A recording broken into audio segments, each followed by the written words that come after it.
Already তাৎপর্যপূর্ণ একটা বড় ঘটনা ঘটে গিয়েছে। এই ঘটনার ফলাফল অত্যন্ত খারাপ হতে পারে। দেশের পরিস্থিতি যে কোনো সময় নতুন মোড় নিতে পারে। এই বিষয়ে আমাদেরকে জরুরিভাবে সাবধান সতর্ক থাকতে হবে। দর্শক, আলোচনাটা অনেকের কাছে একটু আসসালামু আলাইকুম প্রিয় দর্শক, শুভেচ্ছা নিন। আপনারা জানেন যে সম্প্রতি পাঠ্যপুস্তক প্রণয়ন কমিটি বাতিল করা হয়েছে। এখানে যে বাতিল করা হয়েছে সেটা মূলত ইসলামপন্থীদের চাপই বাতিল করা হয়েছে। আর এই বাতিলের কারণে জানেন যে ছোট ছোট বা ক্ষুদ্র ক্ষুদ্র মিছিল মিটিং বা সমাবেশ হয়েছে। সেই সাথে টিআইবিও উদ্বেগ প্রকাশ করেছে এবং টিআইবি বলেছে যে মৌলবাদীদের চাপে বা ইসলামপন্থীদের চাপে যে পাঠ্যপুস্তক প্রণয়ন কমিটি বাতিল করা হয়েছে সেটি খুবই উদ্বেগের। আপনারা জানেন যে এই বিষয়টি হয়তো এই মুহূর্তে গুরুত্বপূর্ণ ভূমিকা পালন না করলেও টিআইবির উদ্বেগ করলে আন্তর্জাতিক ক্ষেত্রে গুরুত্বপূর্ণ ভূমিকা পালন করে, আর যেটি পরবর্তীতে যে সরকার গঠন করবে তাদের জন্য বুমেরাং হতে পারে। আর এই বিষয়ে যদি আমরা সাবধানতা অবলম্বন করি তাহলে হয়তো সামনে এই সমস্যা কাটিয়ে ওঠা যেতে পারে। দর্শক, চলুন দেখে আসি সেই ভিডিওটি। দেশের পরিস্থিতি যে কোনো সময় নতুন মোড় নিতে পারে। এই বিষয়ে আমাদেরকে জরুরিভাবে সাবধান সতর্ক থাকতে হবে। দর্শক, আলোচনাটা অনেকের কাছে একটু কষ্টদায়ক মনে হতে পারে, কিন্তু নিদারুণ বাস্তবতা যে মাস চেয়ার এবং জামাত শিবিরের লোকদেরকে এখানে মারাত্মক শিক্ষা রয়েছে। ডোন্ট বি ইমোশনাল হওয়া যাবে না। পাঠ্যপুস্তক সংশোধন ও পরিমার্জন সমন্বয় কমিটি বাতিলের ঘটনা টিআইবির উদ্বেগ। পাঠ্যপুস্তক সংশোধন ও পরিবর্তন কমিটি বাতিলকে আমি স্বাগত জানিয়েছি এবং এটা ইসলামপন্থী জনগণের একটা বিজয় বলেছি, কারণ আপত্তিকর লোক ছিল, শাহবাগী ছিল, তাদেরকে সরিয়ে দেওয়া হয়েছে। এর সাথে আমি এখনো একমত। কিন্তু টিআইবির উদ্বেগ এটা আমাদেরকে একটা নতুন পরিস্থিতির ইঙ্গিত দেয় এবং পরিস্থিতিতে যে কোনো সময় নতুন মোড় নিতে পারে সেরকম একটা বার্তা দেয়। টিআইবি এরা কিন্তু খুব পাওয়ারফুল নন স্টেট অ্যাক্টর। তারা যদি কোনো বিষয়ে উদ্বেগ প্রকাশ করে আর সেই সরকার যদি জবাবদিহিমূলক গণতান্ত্রিক সরকার হয়, তার একটা তাৎপর্য আছে। হাসিনা টিআইবি গুনতো না, কিন্তু না গুনলেও এই যে যুক্তরাষ্ট্র বা হাসিনারাই দাবি করে যে মার্কিন যুক্তরাষ্ট্র তলে তলে সরকার পতনে ভূমিকা রেখেছে ইত্যাদি ইত্যাদি, এগুলো এই যে টিআইবি কিন্তু এরকম গ্রাউন্ড তৈরি করে বা কারো বিরুদ্ধে কোনো অভিযোগ নেই, তার তাৎপর্য রয়েছে। আর টিআইবির উদ্বেগ অনেক কিছু আমাদেরকে ইঙ্গিত দেয়। টিআইবি টাইপের সংগঠন, সুশীল, এরকম non state western philosophy possess করে এই টাইপের নন স্টেট অ্যাক্টর, এরা কি করেছে বা কি করতে পারে, এদের উদ্বেগে কি ঘটতে পারে, দেশের পরিস্থিতি কতটা মোড় নিতে পারে। আমরা একটু মিশর থেকে উদাহরণ দিয়ে আসবো। আপনারা জানেন যে আরব স্প্রিং হয়েছিল, আরব বসন্ত হয়েছিল। আরব বসন্তের কি হয়েছিল, যে দীর্ঘদিনের স্বৈরা শাসক হোসনি মোবারকের পতন হয়েছিল। হোসনি মোবারকের পতনে আপামর জনসাধারণ ডান বাম ইসলামপন্থী, বাংলাদেশের মতো কিন্তু ডান বাম, আই রিপিট, ডান বাম ইসলামপন্থী মডারেট সবাই মিলে আরব স্প্রিং অংশগ্রহণ করেছিল। যদিও মূল ভূমিকা পালন করেছিল ইখওয়ান মুসলিম বা মুসলিম ব্রাদারহুড। ঠিক তদ্রুপ বাংলাদেশেও কিন্তু সেটাই ঘটেছে। মিলটা খুঁজেন, ডান বাম। বাংলাদেশে শাহবাগী ভার্সেস ইসলামপন্থী এই বাইনারি ন্যারেটিভটা ভেঙে দিয়েছিল হাসিনা বিরোধী আন্দোলনে। মিশরেও সেটা হয়েছিল, কিন্তু মূল ভূমিকা ছিল ইসলামপন্থীরা। আর বাংলাদেশেও কিন্তু অন্যতম মূল ভূমিকা ছিল জামাত শিবিরের ভূমিকাটা সামনে আসছে, যে কিভাবে শিবির পরিচয় গোপন করে হাসিনার পতনের মূল ভূমিকা পালন করেছে। বাইনারি শাহবাগী, নন শাহবাগী, শাহবাগী ইসলামপন্থী ন্যারেটিভ ভেঙে গিয়েছিল, সবাই এক কাতারে যুদ্ধ করেছিল। কিন্তু দেখেন আবার কিন্তু এই যুদ্ধটা সামনে আসছে। এখন এই যে পাঠ্যপুস্তক সংশোধন ও পরিমার্জন সমন্বয় কমিটি বাতিল হইতে, এগুলো বিএনপির কিন্তু তেমন উদ্বেগ ছিল না। এইসব জায়গায় উদ্বেগ ছিল বেসিক্যালি জামাতের কিছুটা ছিল এবং অন্যান্য হুজুরদের, যে হুজুরদেরকে আমি ভয় পাই, হুজুরদের ইমোশনাল পলিটিক্স এটা দেশকে ধ্বংসের দিকে নিয়ে যেতে পারে। অতি ভালো না, ভালো কথা বলছে, তাদের কথা ভালো, কিন্তু অতি ভালো না। সময়ের আগে সবকিছু পাওয়া চাই না। দেখেন হুজুরদের কারণে কিন্তু শেষ পর্যন্ত, আমি কিন্তু হুজুরদের কাজ ভুল বলছি না, সবই ঠিক, কিন্তু পরিস্থিতিটা কোন দিকে যেতে পারে একটু মিশরের সাথে তুলনা করে আসি। মিশরে কি হয়েছিল, এই যে হোসনি মোবারকের পতন হয়েছে, তারপরে নির্বাচন হয়েছে, সেই নির্বাচনে ইখওয়ানুল মুসলিমিন ক্ষমতা এসেছে। তো ক্ষমতা আসার ক্ষেত্রে ইসলামপন্থী অন্যান্য হুজুররা, অর্থোডক্স হুজুর বা ট্র্যাডিশনাল হুজুর যারা, সালাফি নূর পার্টি থেকে শুরু করে মেইন স্ট্রিম পার্টি বা এই দেওবন্দি টাইপের যারা, হুবহু তো এরকম নেই কিন্তু এই টাইপের যারা, তারা সবাই এখন মুসলিমিন বা মুসলিম ব্রাদারহুডকে ভোট দিয়েছে। মুসলিম ব্রাদারহুড ক্ষমতায় এসেছে, তারপরে মুরসিকে মুরতাদ আখ্যা দিল যে ইসলামী শাসন কায়েম করছে না, এর সরকার বিচ্যুত হয়ে গেছে, তাদের ঈমান নেই, অমুক তমুক নানান কিছু। অথচ এই নূর পার্টি, সালাফি নূর পার্টি, হুজুররা এরা হোসনি মোবারকের বিরুদ্ধে তেমন কিছুই করেনি। হোসনি মোবারকের সময় চুপচাপ ছিল, কিন্তু বিপ্লব পরবর্তী সময় তারা মাথাচাড়া দিয়ে উঠেছে। শেষ পর্যন্ত নির্বাচিত মুরসি সরকারের বিরুদ্ধে জোরালো আন্দোলন করে ইসরায়েল, যুক্তরাষ্ট্র, আরব আমিরাত এদের সহায়তায়, সৌদি আরব এদের সহায়তায় মুরসির পতন ঘটালো। শেষ পর্যন্ত মুরসি মারাই গেল কারাগারে। আপনারা জানেন হাজার হাজার ব্রাদারহুড নেতাদের ফাঁসি হয়েছে। তারপরে সিসির সেই স্বৈর শাসন আবার এসেছে। এখন কিন্তু আবার সেই হুজুরের কিছু বলে না, এখন তারা চুপচাপ। এরকম একটা নির্বাচিত সরকারকে উৎখাত ঘটিয়েছে যে তারা ইসলাম বিরোধী ইত্যাদি ইত্যাদি এগুলো করে। তারপরে যা সিসি এসেছে, ইসরায়েলের বন্ধু বা তা ইহুদি বংশোদ্ভূত বলা হয়, এখন চুপ, এখন কোনো কথা নেই, এখন তারা শান্তিতে আছে। আর হোসনি মোবারকের সময় শান্তিতে ছিল, কিন্তু সুসময়ে মাথাচাড়া দিয়ে উঠে ব্যাপক শক্তি সঞ্চয় করে নির্বাচন করে শেষ পর্যন্ত আবার নির্বাচিত সরকারকেই হটালো। হুজুরদের ভূমিকা হচ্ছে এটা। এখন বাংলাদেশে হুজুররা যেভাবে অতি রাজনীতি শুরু করেছে, সব বিষয়ে কিছু হলেই রাজপথে নেমে যাচ্ছে, এরা সম্মিলিত ভয়েসের কথা বলছে, আবার ইসলামপন্থী মিলে জোটও করতে চাচ্ছে নাকি। তো এতে দিন শেষে আমি তো নিশ্চিত জামাত ইসলামী যদি ক্ষমতায় আসে, জামাতকে ক্ষমতায় থেকে নামাবি হুজুররাই, এক মাসও শান্তিতে থাকতে দেবে না। যে এটা করে না কেন, এটা করে না, এখনো করে না, এই মওদুদিবাদ গেছে, দেশ ধ্বংস হয়ে তারপর ফতোয়া দিয়ে দেবে যে এরা ইসলাম থেকে খারিজ হয়ে গেছে, মুরতাদ হয়ে গেছে, নিশ্চিত থাকেন।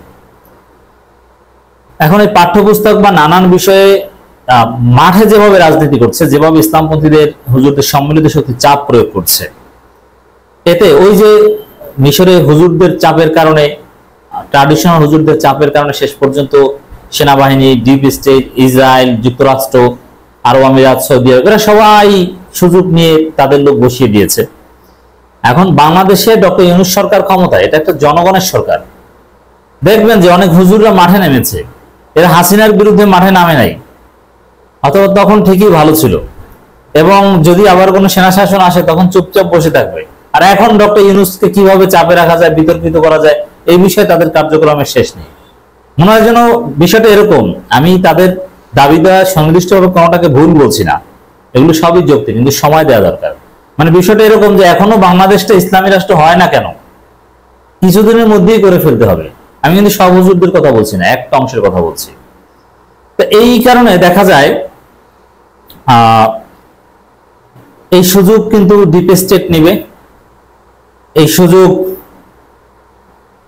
বিদেশি শক্তি নিবে, তারপরে তারা কিছুই পাবে না, কিন্তু কায়েমি স্বার্থবাদী গোষ্ঠী থেকেই তাদের স্বার্থ হাসিল করে ফেলবে। মানে আমি এটাকে বলছি এই মিশরের সাথে তুলনা করে যে পরিস্থিতি যে কোনো দিকে মোড় নিতে পারে। এই জন্য আসলে দেশ যেমন দেখেন বাংলাদেশে ইসলামপন্থীরা বা হুজুরদের এত প্রভাব হলে তখন পার্শ্ববর্তী অনেক দেশ বা অনেকেই কিন্তু সতর্ক হয়ে যাবে। তাহলে কি হুজুরদের প্রভাব হবে না? হবে, কিন্তু মিশর থেকে শিক্ষা নিয়ে কৌশলী হতে হবে, আন্তর্জাতিক বাস্তবতা মাথায় নিয়ে খুব সাবধানে কাজ করতে হবে। এই জন্য জামাতকে বলি আমরা গার্ডিয়ান সংগঠন হিসেবে থেকে অন্য একটা রাজনৈতিক দল করেন, ক্ষমতায় আসা সম্ভব হবে, টিকে থাকা সম্ভব হবে। জামাত ইসলামী নামে ক্ষমতায় আসলেই বিদেশি শক্তি সবাই মিলে, হুজুররা মিলে জামাতকে 1 মাসের মধ্যে ক্ষমতা থেকে নামিয়ে দিবে। এই জন্য অন্য ফরম্যাটে আসা উচিত। আর এই যে আমি বলি যে আসলে জামাত যদি কারোর সাথে জোট করতে হয়, জোট করতে হবে বিএনপির সাথে। এই দেশটা সবচেয়ে নিরাপদ বিএনপির হাতে, কিন্তু বিএনপির সমস্যা হচ্ছে এরা চাঁদাবাজি, লুটপাট, দুর্নীতি এগুলো বন্ধ করতে পারেনি। কিন্তু আদর্শিকভাবে তারা মধ্যমপন্থী, লিবারেল, ইসলামী এবং জাতীয়তাবাদী বিশ্বাসী। এদের হাতে দেশ সবচেয়ে নিরাপদ যদি লুটপাট, চাঁদাবাজি ছেড়ে জিয়াউর রহমানের আদর্শ ধারণ করতে পারে। এই জন্য এই দেশটা সবচেয়ে নিরাপদ বিএনপি জামাতের হাতে, শুধু জামাত কিংবা শুধু ইসলামপন্থীদের হাতে দেশ নিরাপদ নয়। এই জন্য পাঠ্যপুস্তক সংশোধন ও পরিমার্জন কমিটি চাপ দিয়ে বাতিল করানো হোক আর যাই হোক না কেন, এই জায়গাগুলো আরো কৌশলে কাজ করানো দরকার। হুজুরদের সম্মিলিত চেষ্টায় মাঠে একেবারে সবকিছুতেই হুজুর থাকতে হবে, আলেম থাকতে হবে, এরকম না। আলেমদের পক্ষে কাজ করবে, হুজুরদের বা ইসলামপন্থীদের স্বার্থ রক্ষায় ভয়েস রেজ করবে, এই টাইপের কেউ যে সরাসরি ইসরায়েল, আমেরিকা কিংবা ভারতের নজরে পড়ে না বা ডিপ স্টেট যাদেরকে নিয়ে খেলতে পারবে না, এই টাইপের কাউকে প্রতিনিধি বানানোর চেষ্টা করেন। পৃথিবীটা এত ইজি নয়, এত সহজ নয়। Bangladesh is not Afghanistan, Bangladesh is Bangladesh. এই রিয়েলিটি গুলো বুঝতে হবে। একটু ভিন্নভাবে বুঝলাম, কারণ it's very tough discussion, it's very difficult to understand. এই জন্য আমরা বলবো, টিএবি যে উদ্বেগ প্রকাশ করেছে পাঠ্যপুস্তক সংশোধন পরিমার্জন কমিটি বাতিল, যাদেরকে বাতিল করা হচ্ছে, এই খেলাগুলো অনেক কঠিন, এগুলো কায়েম স্বার্থবাদী গোষ্ঠী ক্যাচ করবে, এই জন্য এগুলো খুব সাবধানে করা যাবে। অবশ্যই এই কমিটি বাতিল করাই উচিত ছিল। এই জন্য মানে এই জায়গাগুলো একটা কমিটি করে তারপরে বাতিল করানো, বরং তার আগে যাতে এই ধরনের কমিটি না হয় সেই বিষয়ে আরো সাবধান থাকতে হবে।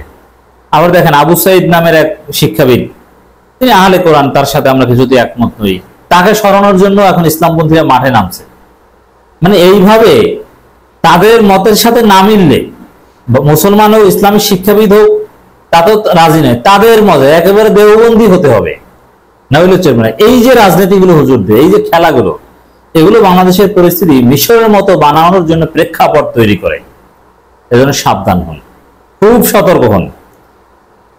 এটাই হচ্ছে আমার আলোচনার মূল বিষয়। একটু দেখি খবরটা।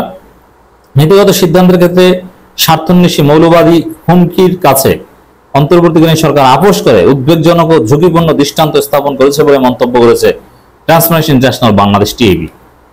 টিএবি দুর্নীতির বিরুদ্ধে কাজ করে, তারা কিন্তু হাসিনার বিরুদ্ধেই কাজ করেছে, কিংবা আওয়ামী লীগের সব অপকর্মের বিরুদ্ধে কাজ করেছে। আওয়ামী লীগ টিএবি কে বিএনপি এজেন্ট, বিএনপি শাখা বলতো। সেই টিএবি শব্দগুলো দেখেন, আমি কেন এতটা সিরিয়াস, যে স্বার্থান্বেষী মৌলবাদী হুমকির কাছে। তো হুজুররা সবাই মিলে যেভাবে প্রেশার ক্রিয়েট করছে, এটাকে কি বলছে? মৌলবাদী হুমকি। আমি কিছুতেই হুজুরদের এই হুমকি মৌলবাদী হুমকি বলছি না, তাদের স্টেক আছে। কিন্তু টিএবিদেরকে প্রতিপক্ষ বানিয়ে তাদেরকে খেপিয়ে ভাবে টেকা যাবে না ভাই, টিকতে পারো না। আমরা আপনাদের পক্ষে, কিন্তু আমরা টিকতে পারবো না। মিশরের মতো আমাদেরকে ক্ষমতা থেকে টেনে হিসেবে নামিয়ে তারপরে ওরা ছাড়বে, সবাই সুযোগ নেবে। টিএবি যখন হুজুরদেরকে মৌলবাদী স্বার্থান্বেষী মহল বলে, বুঝতে হবে বাংলাদেশে গভীর ষড়যন্ত্র চলছে। এই ষড়যন্ত্র মোকাবেলায় কৌশলী হতে হবে, হুজুরদেরকে ধৈর্যশীল হতে হবে, আবেগী হওয়া যাবে না, রাতারাতি সব সমাধান হয়ে যাবে, এটা করা যাবে না। আমাদের পন্থী দেওবন্দি হুজুরি কমিটি থাকতে হবে, সবকিছুতে এরকম জোর দিয়ে চাপ দিয়ে দাবি আদায় করবেন, এই মানসিকতা ছাড়তে হবে। আপনার মতের সাথে মিলে নেই বলে তাকে টেনে হিসেবে নামাতে হবে, তার ছবিতে ক্রস দিয়ে, প্ল্যাকার্ড নিয়ে, ব্যানার নিয়ে প্রেস ক্লাবের সামনে আসতে হবে না ভাই। একটু সংযত হন, এই দেশটাকে ধ্বংস করেন না, মিশরের মতো পরিস্থিতি তৈরি করেন না, সেনা শাসন বা আর একটা শরীর শাসন আমাদের উপর চাপিয়ে দেওয়ার ব্যবস্থা করেন না। এগুলো করলে এই টিএবিরা যখন বলবে মৌলবাদী হুমকির কাছে এই সরকার আত্মসমর্পণ করেছে, তখন ধরে নেন যে সেনাবাহিনী ক্ষমতা নিয়ে আর একটা শরীর শাসন প্রতিষ্ঠার পথ উন্মুক্ত হচ্ছে। এই টিএবিদের ভূমিকা কিন্তু এই ক্ষেত্রে এরকম থাকে। মিশরে এরকম মডারেট বা এরকম ওয়েস্টার্ন ইডিওলজিতে বিশ্বাসী যত নন স্টেট অ্যাক্টর ছিল, তারা এই কাজই করেছে। মুরসির পতনে এরা ভূমিকা পালন করেছে এইভাবে, এই বয়ানগুলো সামনে এনে। কেউ বলছে, আবার দেখেন এই যে এই হুজুরদের সবকিছু, মৌলবাদী হামলা, জঙ্গি হামলা, শিয়াদের উপর হামলা, ভিন্নমতকে দমন, এই যে আবু সাইদ নামের একজনের বিরুদ্ধে যেভাবে শুরু করেছে, এটাকে ভিন্নমত দমন হিসেবে উপস্থাপন করে বাংলাদেশটা জঙ্গি হয়ে যাচ্ছে, মৌলবাদী হয়ে যাচ্ছে, এভাবে উপস্থাপন করে তারপরে সেনাবাহিনী নিয়ে আসবে। অতএব এই ষড়যন্ত্র সম্পর্কে, এটা ষড়যন্ত্র, এই বিষয়ে আমরা একমত নই, ষড়যন্ত্র। এই ষড়যন্ত্রের বিরুদ্ধে আমাদেরকে ঐক্যবদ্ধ হতে হবে, খুব কৌশলী হতে হবে। বার্তাটিতে বলা হয়, টিএবির নির্বাহী পরিচালক ডক্টর ইফতেখারুজ্জামান বলেছেন, কর্তৃত্ববাদী সরকারের বহুমাত্রিক ও নজিরবিহীন মানবাধিকার লঙ্ঘন এবং হাজারো শহীদদের আত্মত্যাগের বিনিময়ে ছাত্র জনতা এবং নতুন বাংলাদেশ বিনির্মাণের সুযোগ সৃষ্টি করেছে, যা ধর্মীয়, সামাজিক ও সাংস্কৃতিক সহ সকল বৈচিত্র্য মতাদর্শের শান্তিপূর্ণ সহাবস্থান এবং সমঅধিকার নিশ্চিত করবে। পাশাপাশি নতুন বাংলাদেশ বৈষম্যমুক্ত, অসাম্প্রদায়িক, স্বচ্ছ, জবাবদিহিমূলক ও সুশাসিত হবে। সেখানে ধর্মীয় বা অন্য কোনো মতাদর্শ কারো উপর চাপিয়ে দেওয়া হবে না। তিনি আরো বলেন, কিন্তু আমরা আতঙ্কের সঙ্গে লক্ষ্য করছি অসাম্প্রদায়িক চেতনা, বহুত্বের বিরুদ্ধে কুচ্ছা, বিদ্বেষ, ঘৃণা ছড়িয়ে শঙ্কা ও হুমকির বাতাবরণ সৃষ্টির প্রচেষ্টা ক্রমেই উৎকট রূপ ধারণ করছে। ইসলামপন্থী মুসলমান ইসলামিক স্কলার তাকে ক্রস চিহ্ন দিয়ে সরিয়ে দিতে হবে, আপনার আমার মতের সাথে মেলে না বলে। এটা কি বহুত্ববাদের পরিপন্থী নয়? অ্যান্টি প্লুরালিজম কি নয়? এইভাবে যদি এত কনফাইন্ড হন আপনারা যে দেওবন্দি হুজুরই বসাতে হবে, না হলে আমরা রাজি নয়, এই জিনিসগুলোকে এইভাবেই উপস্থাপন করবে তারা। দর্শক, লেটস বি সিরিয়াস। সরকার গঠন করলেই যে সেটা টিকে থাকতে পারবে এরকম বিষয় নয়। মিশরে গণবিপ্লব হয়েছে, সরকার গঠন হয়েছে, কিন্তু এই যে ছোট ছোট ইসলামপন্থীদের নিয়ে যে সরকার গঠন করেছিল এরাই করলে আবার পরবর্তীতে এই ব্রাদারহুডকে প্রচণ্ড চাপের মুখে ফেলে। ছোট ছোট ঠুনকো বিষয় নিয়ে তারা প্রচণ্ড চাপের মুখে ফেলে, এতে সেনাবাহিনী অতিষ্ঠ হয়ে তারা ক্ষমতা আবার কেড়ে নেয়। আপনারা জানেন যে এই মুহূর্তে বাংলাদেশের সেনাবাহিনী করলে পরিপূর্ণ ক্ষমতায়, কোনো দলই করলে ক্ষমতায় যায়নি। তো বুঝতেই পারছেন বিষয়টি অনেক ক্রিটিক্যাল। আর এরই মধ্যে টিআইবির উদ্বেগ প্রকাশ। আমরা যদি বেশি চাপাচাপি করি কোনো বিষয় নিয়ে, তাহলে সেই জিনিসটা বাস্ট হয়ে যেতে পারে। অতএব মধ্যম পন্থা অবলম্বন করা সবার জন্যই উত্তম। প্রত্যেকটা বিষয়ে এত সিরিয়াস হওয়া একেবারেই ঠিক নয়। মিশর থেকে শিক্ষাটা আমরা নিতে পারি, কারণ মিশরে যে বিষয়টি ঘটেছিল সেটা খুবই দুঃখজনক। আমরা যদি বাংলাদেশে এরকম চাপাচাপি করি তাহলে হয়তো এরকম একটা বিষয় ঘটে যেতে পারে। যদিও মিশরের ইতিহাস এবং বাংলাদেশের ইতিহাস একরকম নয়। মিশরে অধিকাংশ সময় স্বাধীনতার পর থেকে মিশর অধিকাংশ সময় সামরিক শাসন দ্বারা পরিচালিত হয়েছে দেশ, কিন্তু বাংলাদেশের ইতিহাস ওই রকম নয়। বাংলাদেশে গণতান্ত্রিক একটি দেশ।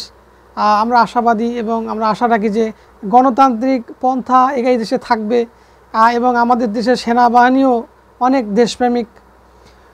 কিন্তু সাবধানতার মান নেই। যদি আমরা সাবধান হই তাহলে ওই বিষয়গুলো থেকে আমরা হয়তো রক্ষা পেতে পারি।